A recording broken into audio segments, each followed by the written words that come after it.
Senhor, para buscar a face e a presença do Senhor. Que o coração de cada um de nós nessa manhã esteja disposto a ouvir a instrução que vem da palavra do Senhor. Hoje teremos mais uma aula da Escola Bíblica Dominical em continuidade aos estudos da nossa revista Expressão, o Deus que se revela, justiça e redenção em Isaías. É um estudo do livro de Isaías de maneira expositiva. Escola Bíblica Dominical é lugar de estudarmos a palavra de Deus. Uma pregação, o pastor traz a palavra, mas a igreja ouve apenas. E na Escola Bíblica Dominical nós temos a oportunidade de perguntar, de acrescentar, de dar algum testemunho, e que nesse dia seja assim, que nós possamos sair daqui glorificando ao nosso Deus. Sim, minha irmã. Está ruim o som? Alô, melhorou? Melhorou. Obrigado. Estou me ouvindo agora. Tá bem. Então, que hoje seja um dia de glorificarmos a Deus através da reunião dos santos e do estudo da sua palavra, que nos conduza a vivermos uma vida santa. Nossa lição, então, hoje é a lição de número 7. Para cá. Lição de número 7. E a intenção de nós estudarmos hoje o título é Deus ouve as nossas orações. Nós veremos o ataque da Assíria sobre o reino de Judá, o maravilhoso livramento de Deus a respeito disso, de uma maneira milagrosa, extraordinária, sem intervenção humana, a doença de Ezequias e a sua cura milagrosa, e a visita dos príncipes à Babilônia. Obrigado, Luiz. Sim, se for possível, agradeço. E se pudéssemos resumir essa lição, cujo teor é em quem confias, poderíamos dizer que Deus não nos livra da tribulação, Deus nos livra na tribulação. No momento da adversidade, o Senhor intervém na nossa vida. E para compreendermos um pouco mais, eu creio que todos os que já têm a revista puderam estudar o texto que está lá em Isaías, mas eu gostaria que abríssemos a palavra de Deus no texto que está em 2º livro dos Reis, capítulo 18, e vamos ler um pouquinho desse texto aqui em complemento ao texto de Isaías. 2º Reis, capítulo 18, dos versículos 1 até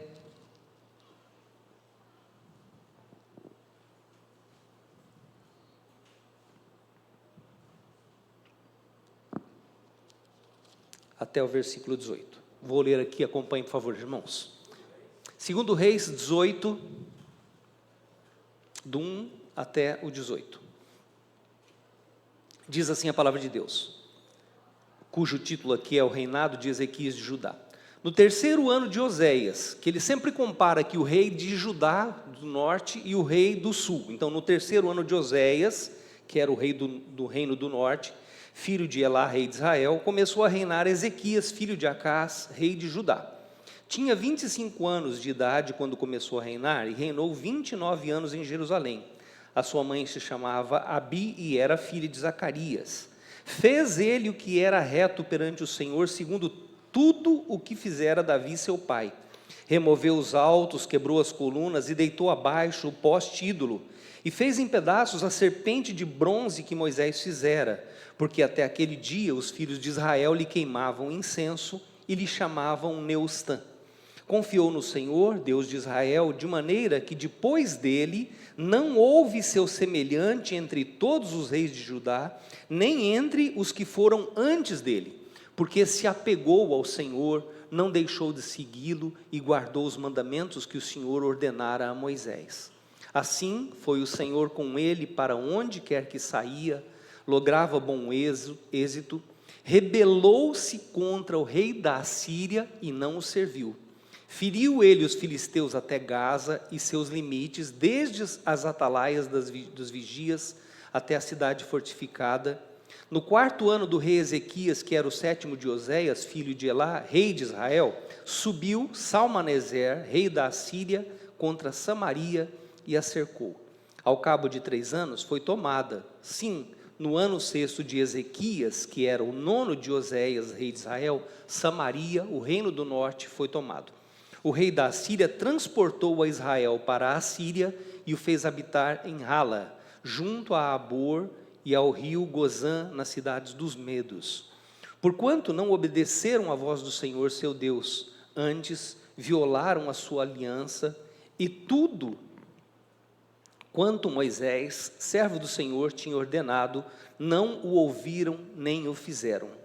No ano 14º do rei Ezequias, subiu Senaqueribe, rei da Assíria, contra todas as cidades fortificadas de Judá e as tomou.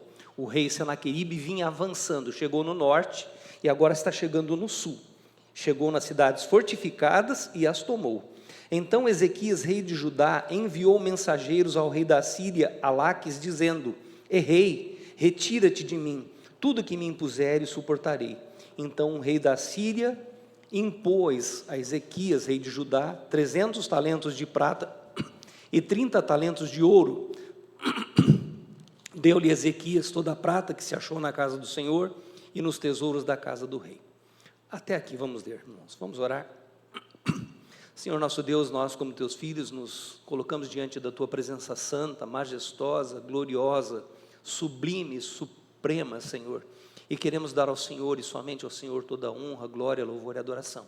Queremos confessar que só tu és Deus e não há outro além de ti.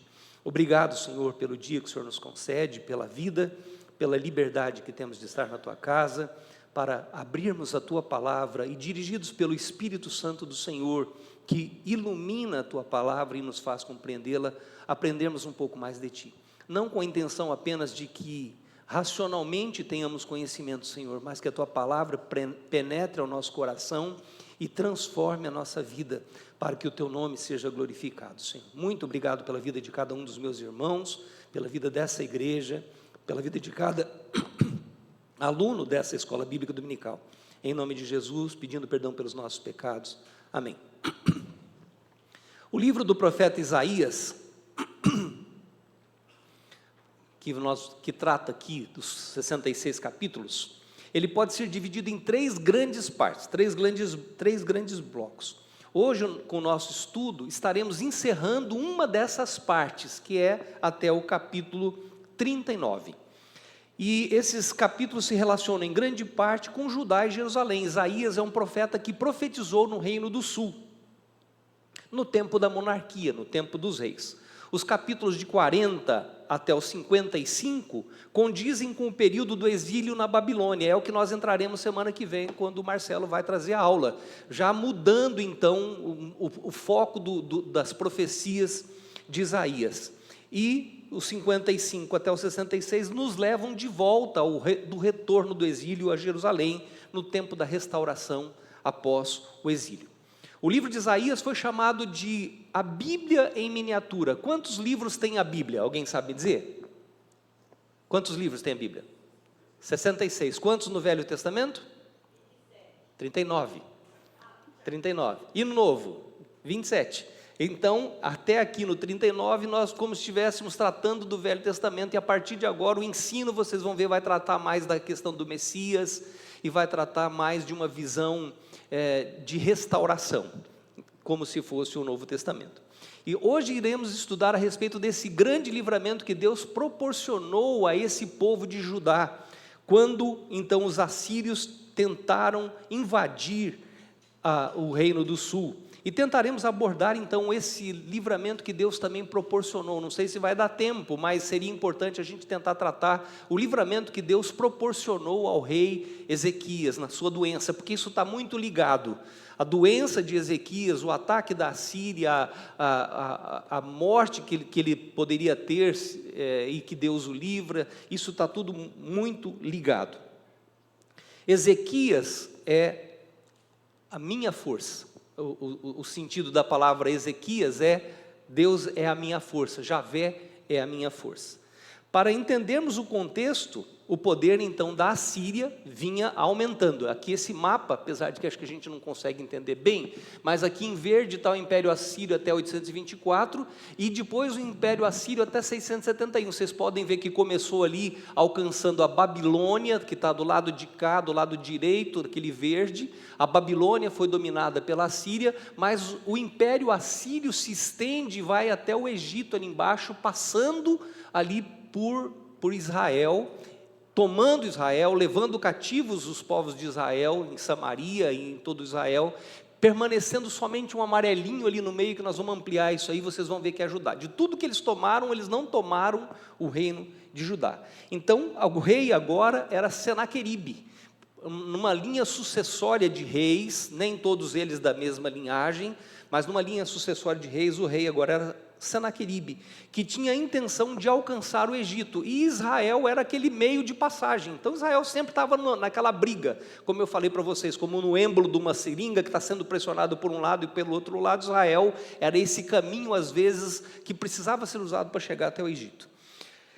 E Senaqueribe queria consolidar então o seu reino, alcançando até o Egito. Nessa trajetória, Israel é tomada e dissipada entre as nações. Os povos do litoral, como são os filisteus, né, Sidom, essa região do mar Mediterrâneo ali também são tomados, e de igual forma a conquista do Egito é apenas uma questão de tempo. Nesse momento ainda não tinha sido tomada, mas é somente uma questão de tempo. Nesse meio está Judá, e Acas havia feito uma aliança com a Assíria. Não sei se vocês lembram, o primeiro rei das profecias de Isaías é Uzias. Daí vem Jotão, que foi um bom rei também. Daí vem Acas, que foi um rei mau. E daí, por causa da tentativa de domínio tanto da Síria quanto do Israel do Norte, que queriam que ele se aliançasse para resistir à Síria, Acas faz uma aliança com a Assíria. Ao invés de fazer uma aliança com a Síria e Israel, ele faz uma aliança com a Assíria, e ele fez então um compromisso de ser submisso a eles, pagando inclusive tributos, porque ele não falava assim, como eu já expliquei, né?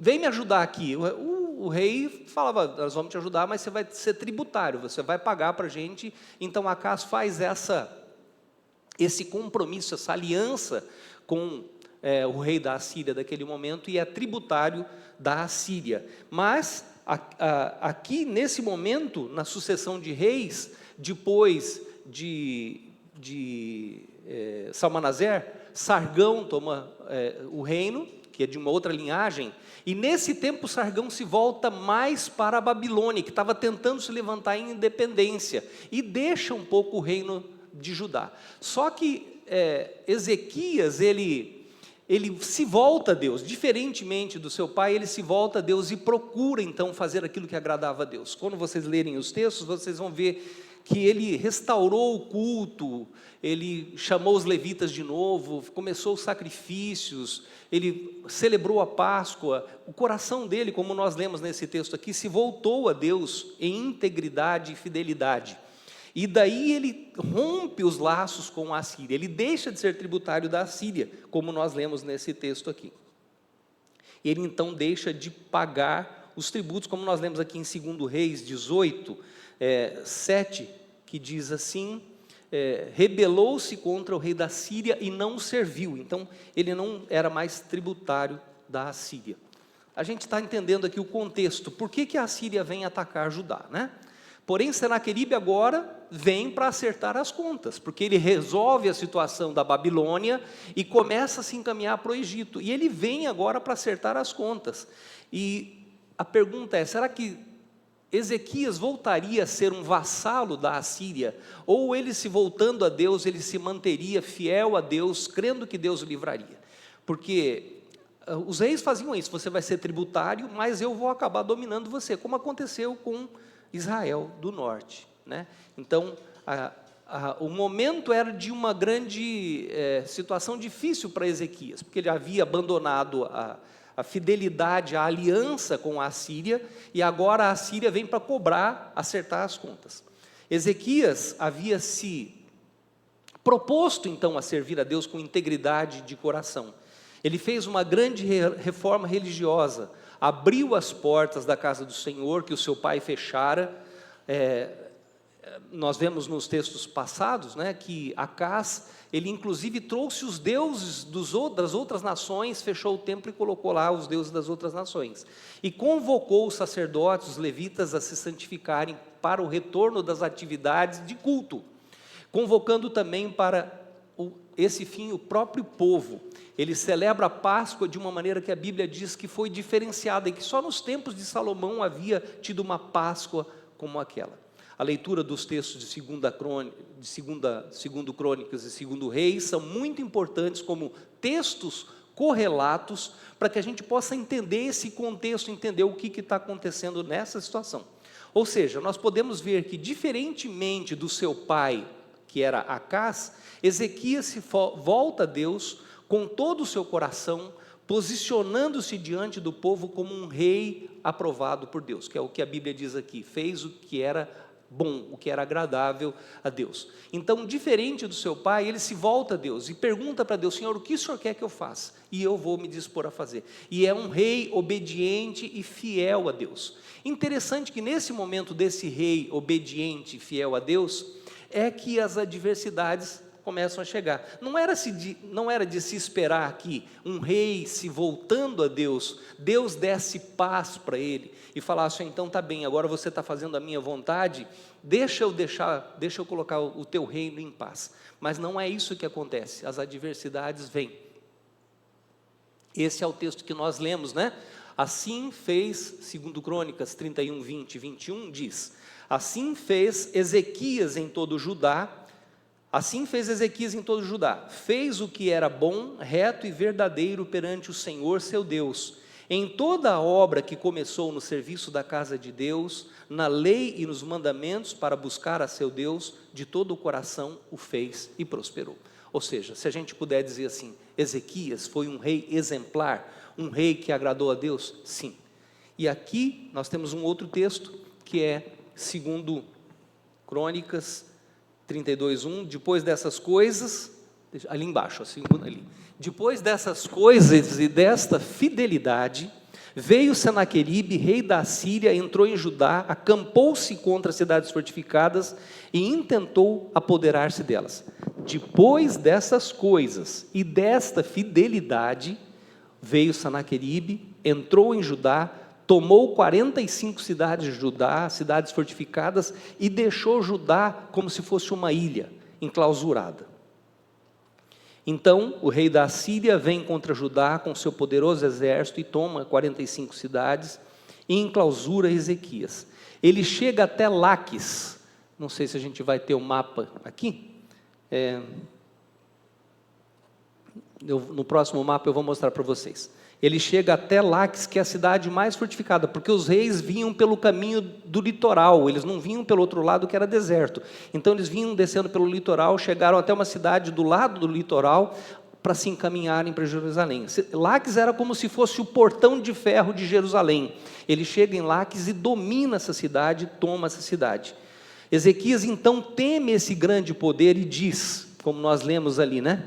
Errei, em 2 Reis 18, 14, errei, retira-te de mim, tudo que me impuseres suportarei. Então o rei da Síria impôs a Ezequias, rei de Judá, um pesado tributo, para ele dizer: então tá, vou te deixar em paz, pelo menos por enquanto. Aquela aliança que havia sido rompida, com o temor de que ele poderia invadir Jerusalém, o rei Ezequias volta atrás, e ao invés de consultar o profeta, ao invés de consultar a Deus, de fazer uma aliança com Deus, ele teme as ações do inimigo e cede às pressões. E isso talvez, alguns comentaristas dizem, tenha sido o motivo da sua doença. Talvez tenha sido esse o motivo, por não ter confiado em Deus. Em um documento histórico, nos anais de Senaqueribe, ele diz: mantive Senaqueribe preso em Jerusalém como um pássaro engaiolado. A história vai vai contar isso. O próprio Senaqueribe escreve: mantive Ezequias preso em Jerusalém como um pássaro engaiolado. E foi assim mesmo, de todo o território tomado pela Assíria, somente Jerusalém, ali em Judá, não foi tomada. Toda a região de Judá foi tomada, só Jerusalém ficou como se fosse uma ilha em meio ao oceano. E aqui eu quero fazer uma pausa para a gente refletir. A primeira questão que eu quero aqui dizer, não sei se dá para a gente... Alguma vez você se viu cercado por todos os lados, sem saída, considerando todas as possibilidades, os riscos, as ameaças, as forças contrárias, e pensou: estou perdido. E nesse momento Deus vem com o seu livramento e abre uma porta que trouxe você a um lugar seguro de paz e de descanso? Será que precisamos esperar tudo isso acontecer para recorrer a Deus? O que vocês dizem? Alguém quer fazer o comentário? Já aconteceu com você, irmãos, de uma situação como essa do rei Ezequias, de você considerar todas as circunstâncias e falar: eu não tenho força, eu não tenho capacidade, eu não tenho apoio, as portas estão fechadas, eu não tenho mais a quem recorrer, a quem buscar. E daí você se volta a Deus como a última opção, e Deus então age, como Ele sempre faz, de uma maneira milagrosa, e traz libertação, traz cura, traz paz. Júnior.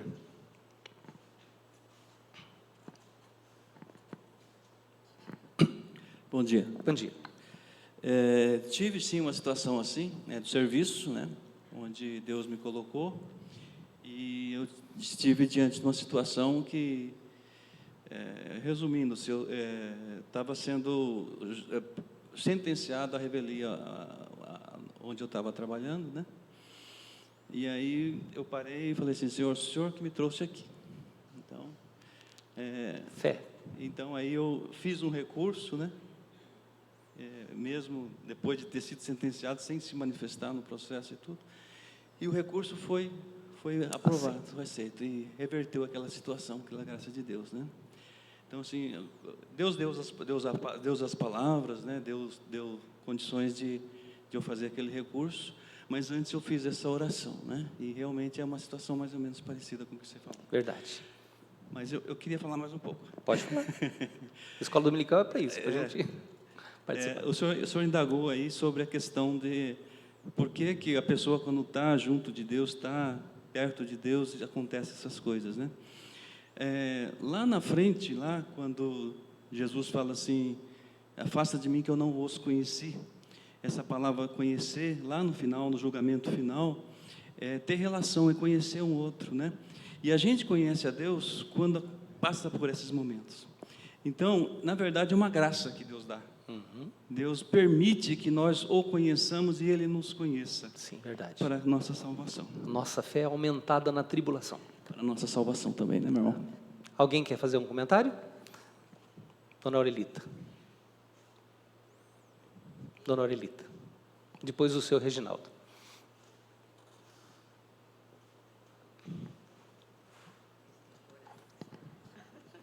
Bom dia, irmãos. Bom dia. A minha situação foi o seguinte: em 2007, eu fiz um implante dentário e como eu não posso tomar penicilina, o médico passou uma medicação para mim e eu, nos cargas d'água, essa medicação não funcionou. E aí o que aconteceu é que o dente implantado começou a criar pus, e todo dia eu ia às 6 horas da noite no consultório do médico, porque esse pus, ele pegava uma seringa e extraía. Aí quando chegou um dia, ele falou assim, isso numa semana, Ele falou assim: não vai ter jeito não, vamos ter que tirar esse implante, senão vai necrosar e não vai conseguir fazer mais. Aí meu marido: mas deu um jeito, porque ficava confiando no médico, Aí eu disse: tá bem. Aí ele disse: vamos preparar no sábado. Chegou no sábado, não ia atender nenhum cliente. Aí, antes de sair de casa, eu peguei a Bíblia e e falei, meu Deus, eu vou ler, que eu não queria perder. Eu disse, eu vou ler aqui e vamos ver o que vai dar. Aí eu li, entrega o teu caminho ao Senhor, Confia. e o mais Ele fará. Aí cheguei lá no consultório, ele colocou lá o aparelho para tirar o pus, né? Aí ele falou assim, o que aconteceu? Não. Aí eu digo, o que foi, doutor? Ele disse, não está saindo nada, não está tudo bem.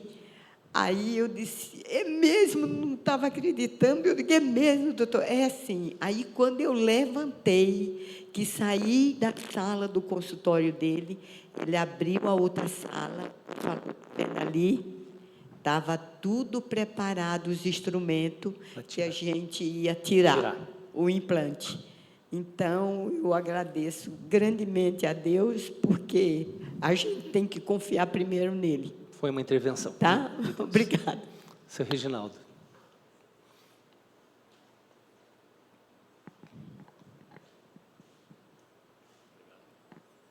Então, irmão, eu vejo o seguinte, que todos nós passamos por essas situações de ser encurralado, de ser ameaçado. Isso eu creio que em todo segmento da nossa vida, tanto profissional, tanto da nossa vida conjugal, isso acontece. Muitas vezes a gente quer tomar uma decisão, acontece muito comigo, você vai tomar uma decisão, você tem que conversar com uma pessoa, conversar com outra, e muitas vezes você não consegue aquela paz tranquila de a pessoa falar, irmão, faz isso que é o certo. E muitas vezes a pessoa fala e você fica com dúvida, porque fala, poxa, mas eu vou fazer isso, e se eu magoar aquela outra pessoa fazendo essa situação? Isso acontece muito com a gente, e aí, irmão, é só orar e pedir a paz do Senhor, é só na paz do Senhor, pedir paz, refrigério e pedir alívio, porque de outra forma você fica com o seu coração pesado. Muitas decisões que nós tomamos, é assim, porque ninguém gosta de ser ameaçado, ninguém gosta de ser encurralado, ninguém gosta de ser assim, pressionado. Ó, você vai fazer isso, você vai lá e faz isso. Ah, mas eu não queria fazer isso porque se eu fizer isso eu vou magoar o irmão. Não, mas você tem que ir de qualquer maneira e toma essa decisão.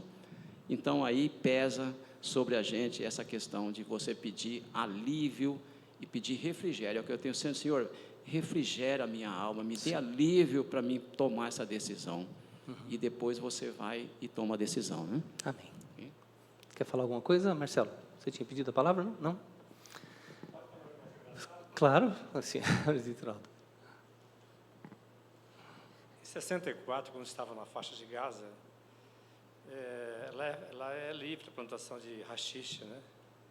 E tinha um colega carioca que ele era viciado, era da droga mesmo. Então ele comprava o haxixe lá e tinha um acordo com o piloto da aeronave, que era um piloto canadense. Então ele pegava a droga e entregava para o piloto. E ele levava em Beirute, trocava troco de ouro. E aí todo mundo sabia desse negócio, da história, né?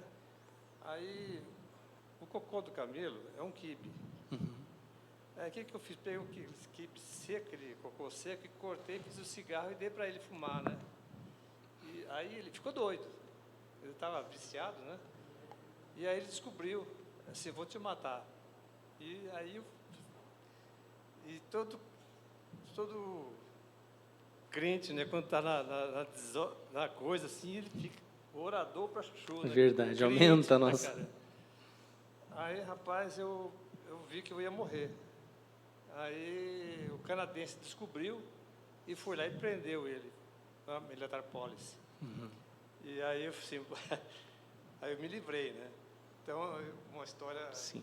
Agora, tive outros fatos, né, na minha vida profissional, que eu sempre trabalhei Viu a com intervenção. química e química, e aí trabalhei em várias cidades, mas eu trabalhei, meus últimos 8 anos profissional, foi em Camaçari. Trabalhei na Metanor Copenor, uma fábrica de metanol e formol. E o baiano, muito legal na praia, mas no trabalho é difícil. E aí começaram a aprontar para mim, eu me vi em papas de aranha. Mas a oração, Sim. Deus me abençoou muito lá. Amém. Certamente, irmãos, quando nós somos afligidos, perseguidos, nosso coração se volta mais a Deus pedindo consolo e livramento.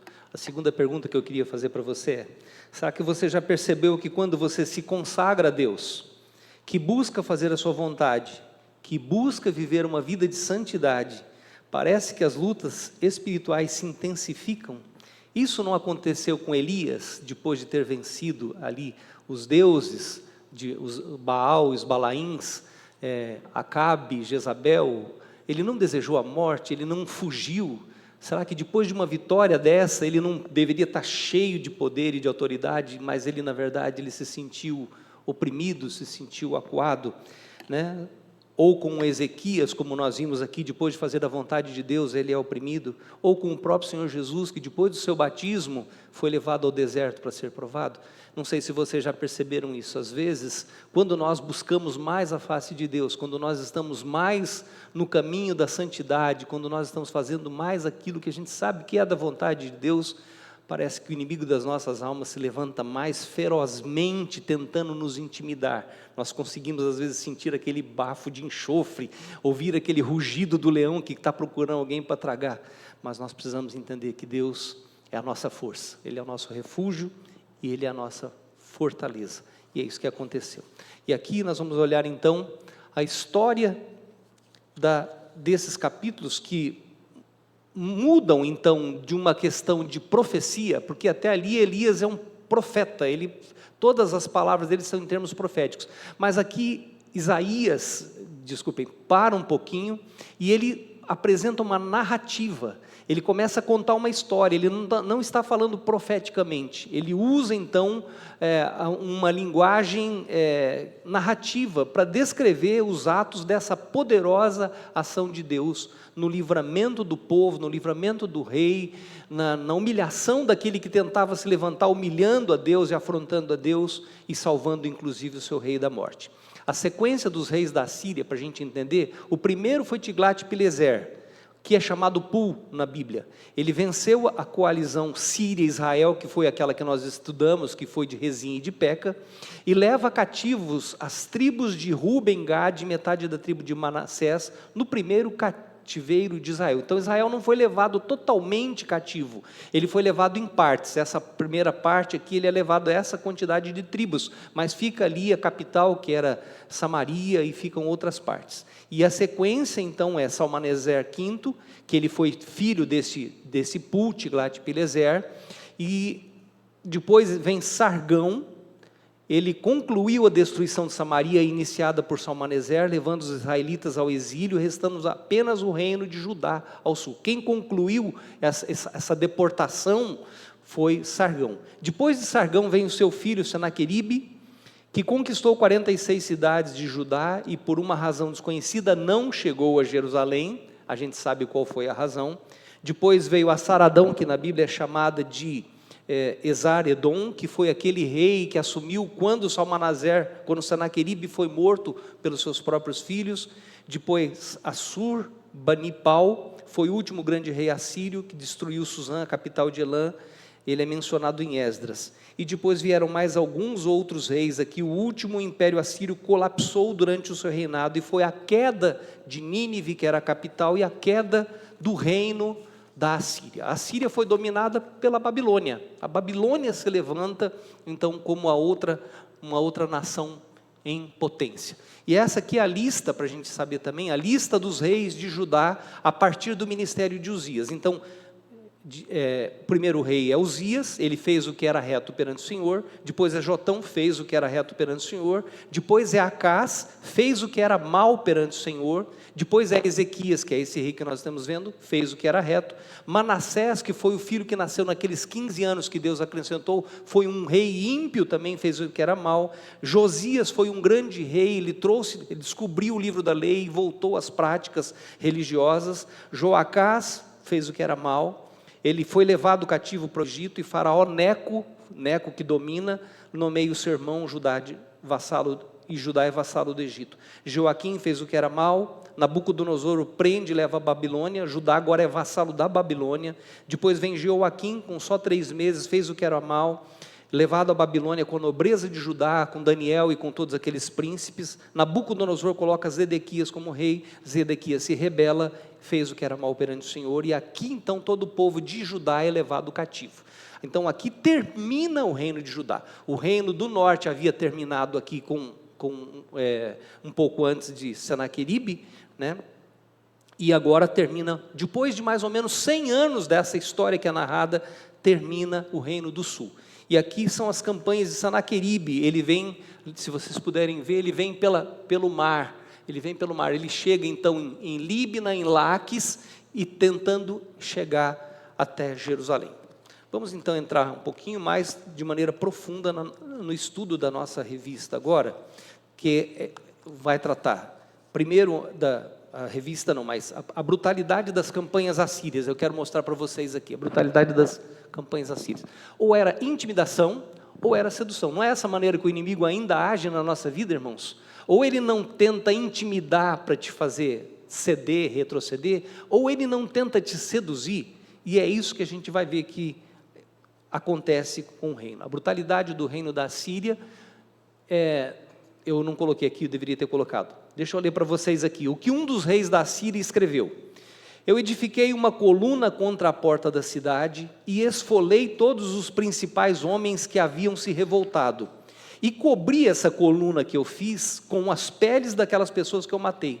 Alguns eu emparedei dentro da coluna ele jogou as pessoas. Alguns eu empalei sobre a coluna. Vocês sabem o que é empalar?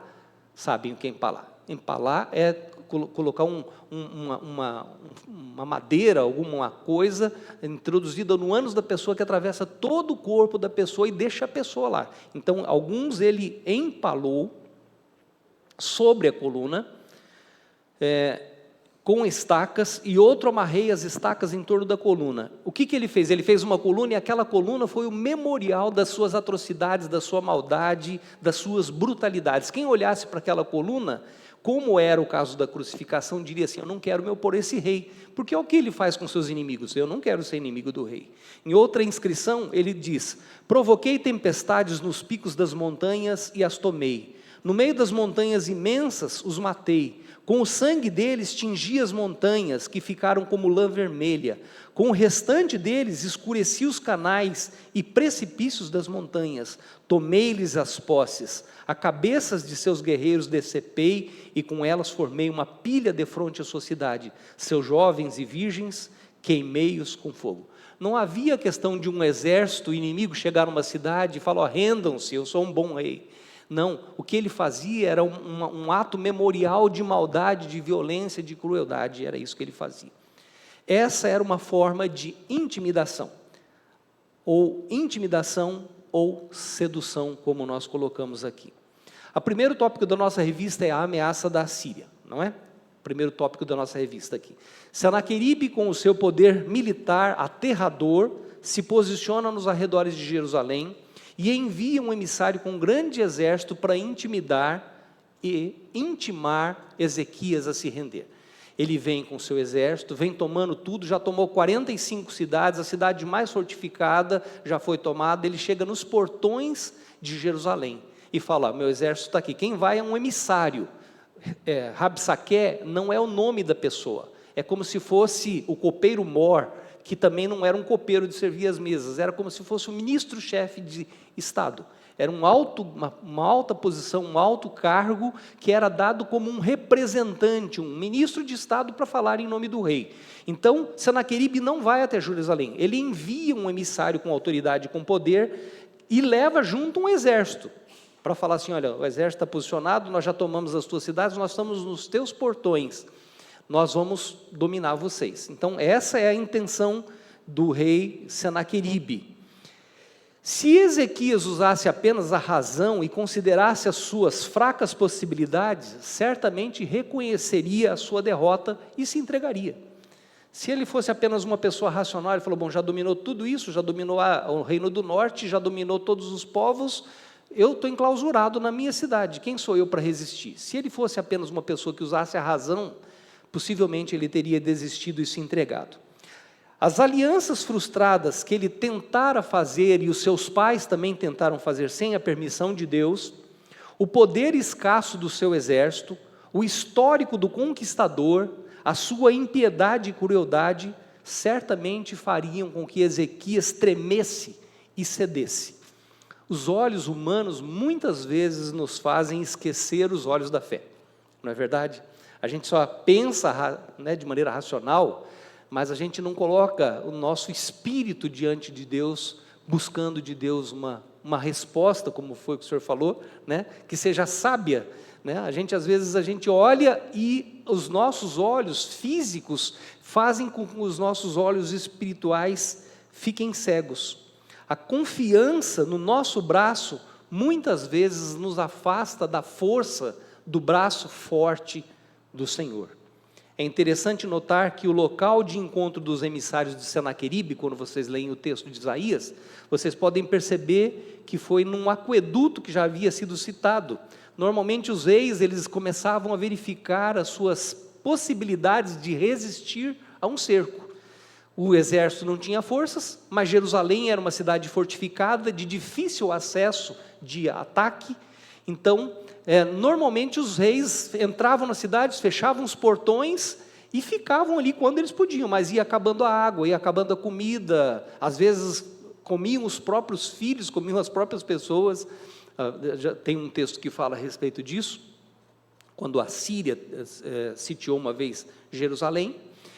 Então, os reis começam a pensar, o que eu vou fazer para preparar os meus estoques de água, de comida, para resistir à força desse rei. Então, esses arautos, esses representantes do rei Senaqueribe vão até os emissários, os representantes também do rei Ezequias, não são os reis que se encontram, são os seus representantes, e ali afrontam a Deus. É interessante notar então que foi nesse local que Rabsaqué, junto com aquelas pessoas que vão com ele, encontram os representantes do rei Ezequias. A lição nos diz que Rabsaqué, que não é um nome, é um cargo, fez uma ameaça consistindo em 5 atos. Então, qual que foi a ameaça que Rabsaqué apresenta aqui para Ezequias?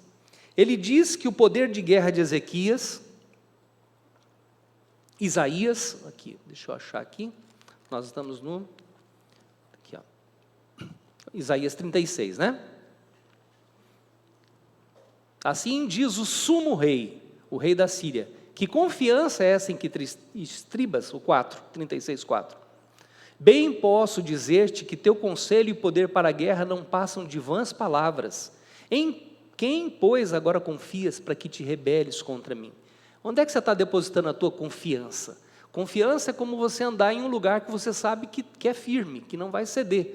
Então, onde é que você está colocando os teus pés para sustentarem o teu peso nesse momento? Ele diz então que o poder de guerra de Ezequias e os conselhos que ele tem recebido, possivelmente Isaías o aconselhava, não são dignos de confiança. Ele diz que a aliança com o Egito não trará livramento, pois será como se alguém se apoiasse em uma muleta fraca, que está esfarelando, e que quebraria ao você colocar o seu peso. Quando uma pessoa está deficiente fisicamente, ele usa uma muleta para apoiar o seu corpo, para dar resistência. Se você pegar uma muleta que é uma cana quebrada, ou um pedaço de madeira que tá quase trincando, a hora que você apoiar o peso do teu corpo nele, o que vai acontecer? Ele vai quebrar e vai ferir a tua mão. Mesmo que, além dele não suportar o teu corpo, ainda ele vai te machucar. Então, o que está sendo dito aqui, se você tem alguma esperança em fazer uma aliança com o Egito, e Isaías já havia prevenido o povo muitas vezes, dizendo, olha, não façam aliança com o Egito, com a Etiópia, né?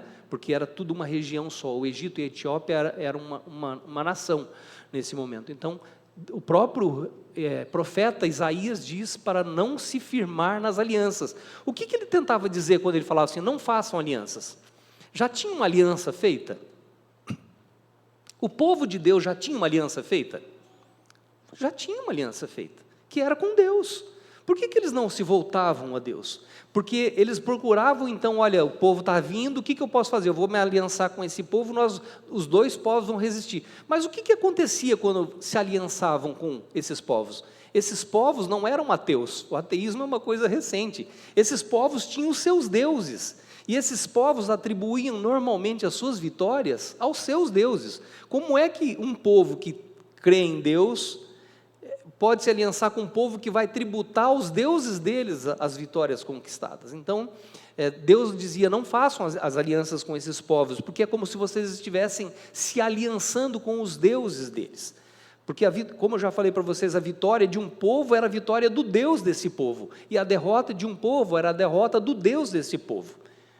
É o que o próprio Senaqueribe vai falar aqui depois para Ezequias, né? Nós vamos ver um pouco mais à frente.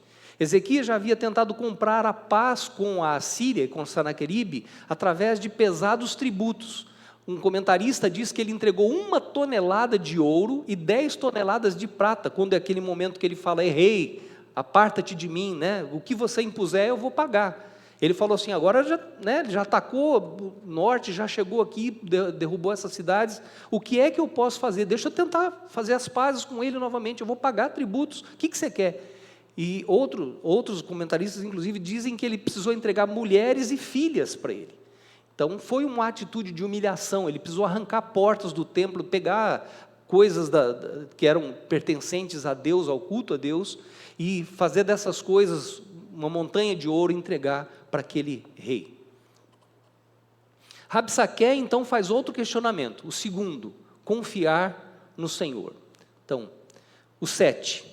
Mas se me dizes, confiamos no Senhor nosso Deus, não é esse aquele cujos altos e altares Ezequias removeu e disse a Judá e a Jerusalém, perante esse altar adorareis?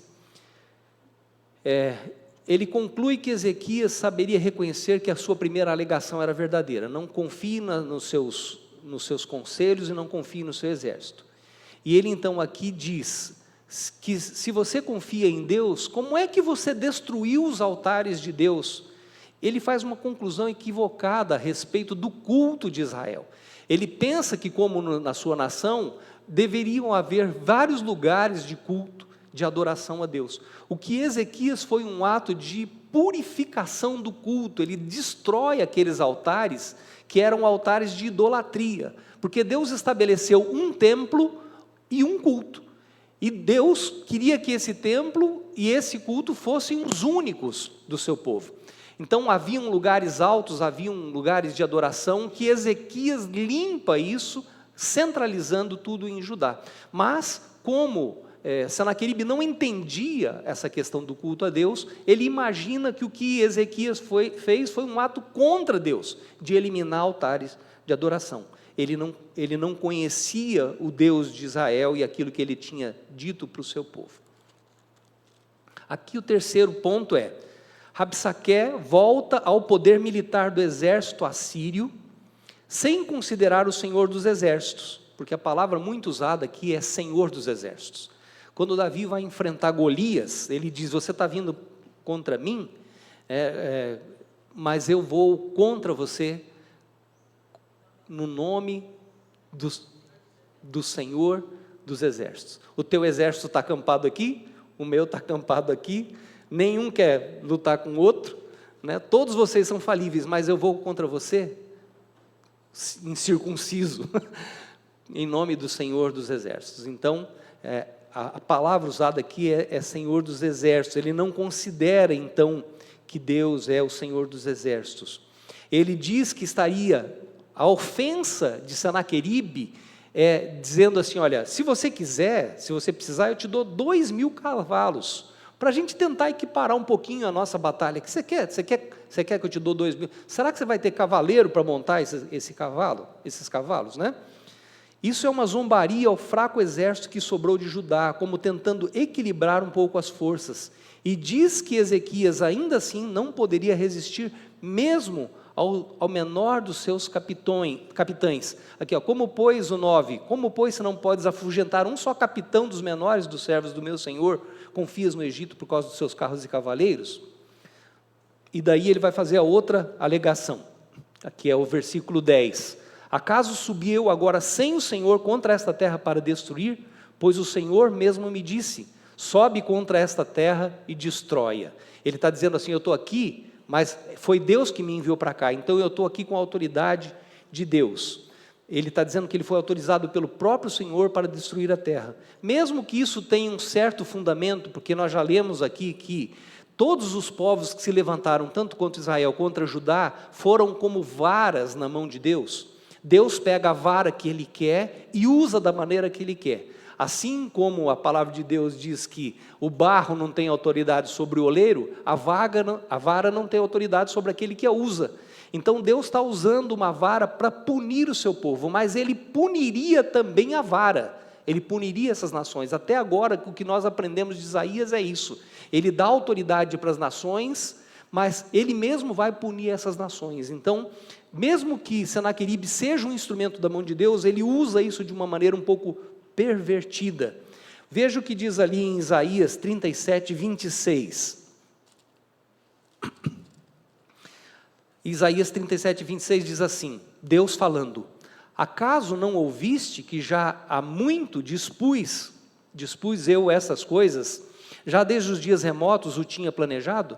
Agora, porém, as faço executar, e eu quis que tu reduzisses a montões de ruínas as cidades fortificadas.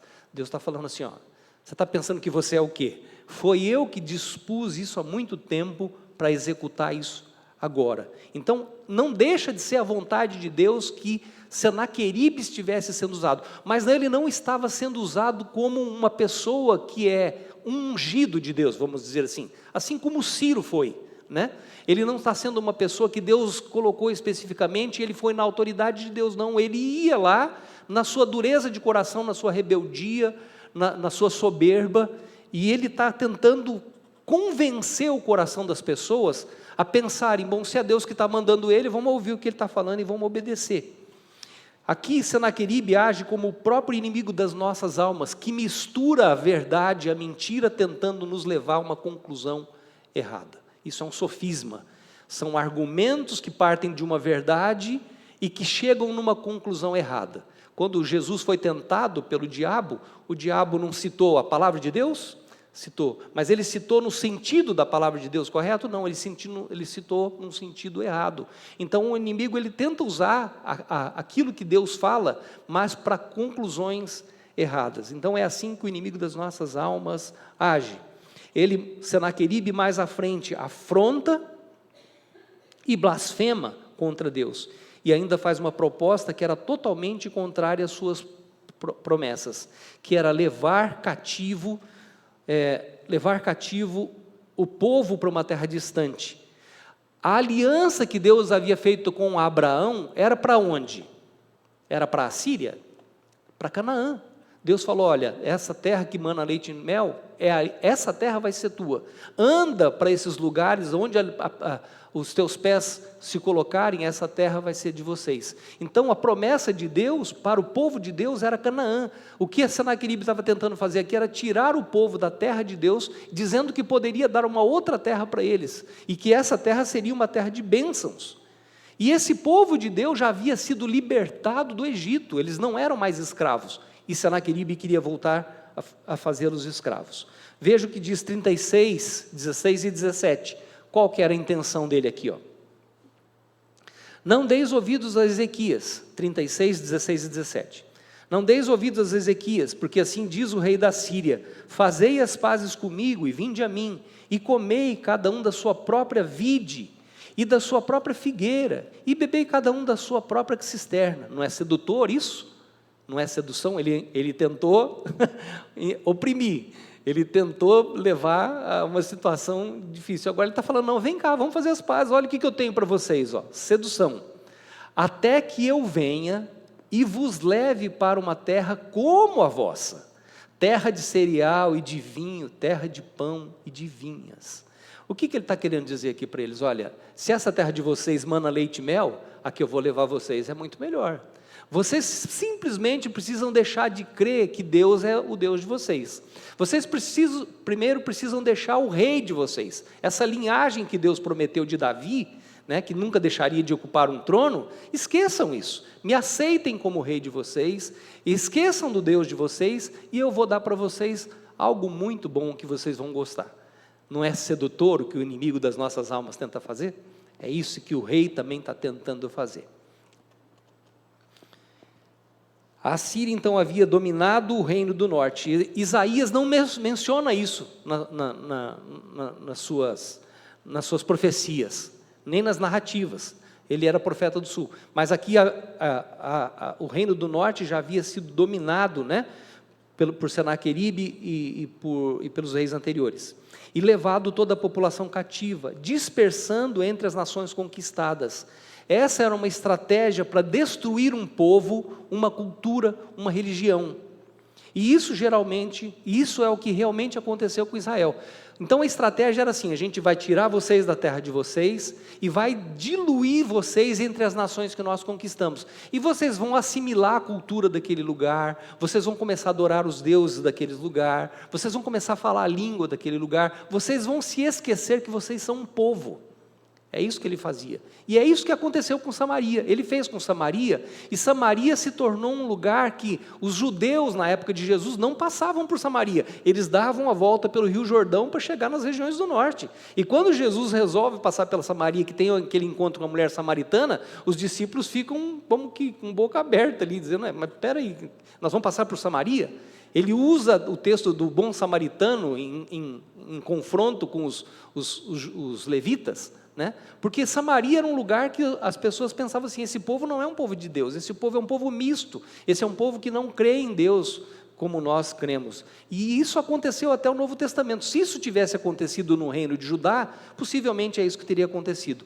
Quando Nabucodonosor leva esse povo para a Babilônia, não é isso que Nabucodonosor faz. Eles tiram eles de lá e colocam eles em lugares específicos, e eles podem voltar e se restabelecer na cidade. Ele não dilui os povos, ele coloca eles em lugares específicos. O último ato é chamar mais uma vez a atenção para o poderio militar e as conquistas já alcançadas. Ele diz assim: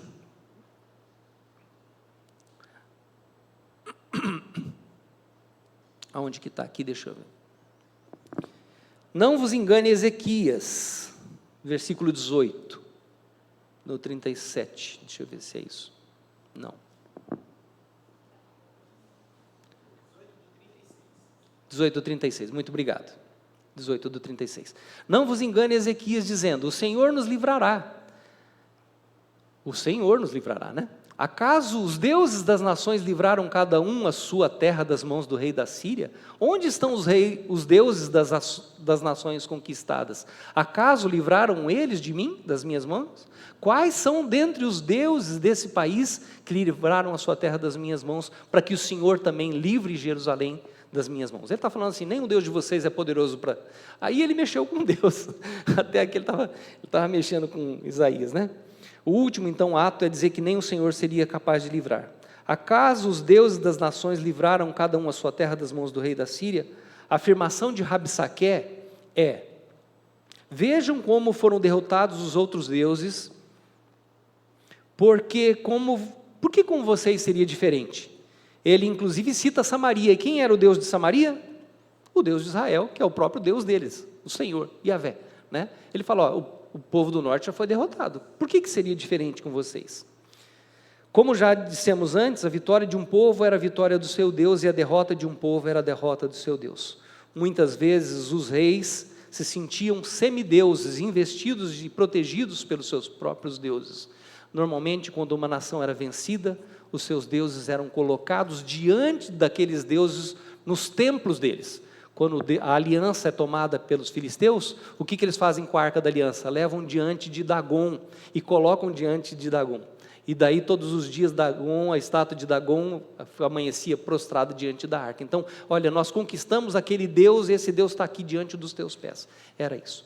A reação de Ezequias, que nós vamos ter que encerrar por aqui, e a resposta do Senhor. Mas a reação de Ezequias é colocar-se diante de Deus e apresentar todas essas acusações e clamar a Deus em oração, pedindo para que Deus se levante.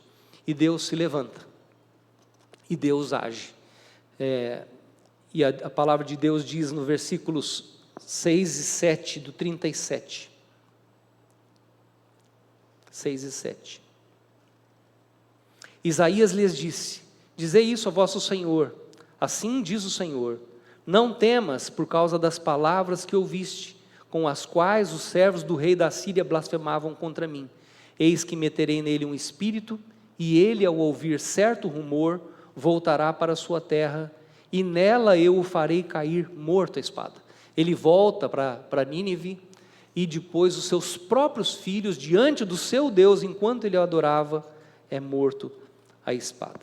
A resposta do Senhor, então, é uma resposta que conforta Ezequias e mostra que Deus está no controle de todas as coisas. Nós teríamos aqui a reação de Ezequias, a resposta do Senhor e a conclusão. A conclusão que eu quero trazer para nós nessa manhã, irmãos, leiam depois esse texto, é maravilhoso, é uma das histórias mais belas, na minha opinião, da Bíblia. Inclusive a doença de Ezequias, que Deus acrescenta a ele 15 anos, e faz retroceder o sol em 10 graus, ou degraus, porque a Nova Versão Internacional fala degraus, que era como se fosse um relógio de sol. Deus faz retroceder o sol, porque Isaías, quando ele trazia uma profecia, normalmente ele falava, qual é a prova que eu vou te dar? Então Isaías sempre associava uma prova àquela profecia que ele estava dando. Mas a conclusão que eu quero trazer é que essa lição nos leva a refletir em quem nós temos depositado a nossa confiança. O que tem feito nos desviarmos do caminho de Deus? Quais são as intimidações, ou então aquilo que o inimigo das nossas almas tem feito para nos seduzir, para nos afastar dos caminhos de Deus? Deus não é um ser que possa ser invocado quando tudo mais está falhando ou está dando errado. Quando você tenta de todas as formas achar uma saída e não consegue. Deus deve ser procurado e crido em qualquer circunstância e situação. Ezequias estava procurando a Deus, fazer a vontade de Deus. Mas assim como Jó, que termina o seu tempo de tribulação dizendo, antes eu te conhecia de ouvir, mas agora os meus olhos te veem, eu tenho certeza que Ezequias sai de todo esse período glorificando a Deus, reconhecendo que Deus é poderoso, que Deus não é apenas um Deus que está escrito, mas é um Deus vivo, presente, ativo nas nossas vidas. Que a gente não deixe de crer que Deus é um Deus poderoso para nos trazer socorro. E mesmo que as tribulações venham, como diz o apóstolo Paulo aos Romanos, porque toda tribulação produz perseverança, a perseverança produz experiência, a experiência produz experiência, e então nós somos edificados mesmo nos momentos de tribulação. E o apóstolo Paulo chega a dizer, muito mais me gloriarei então na tribulação, porque eu vou conhecer mais a Deus, eu vou estar mais próximo de Deus, eu vou orar mais a Deus, eu vou ler mais a Bíblia. Não é isso. Tem um certo autor que diz assim, nós somos maus ouvintes, mas Deus, nesses momentos, Ele amplifica a sua voz no nosso sofrimento. Quando você está sofrendo, eu tenho certeza, você se volta mais a Deus, querendo ouvir mais aquilo que Deus tem para falar para você.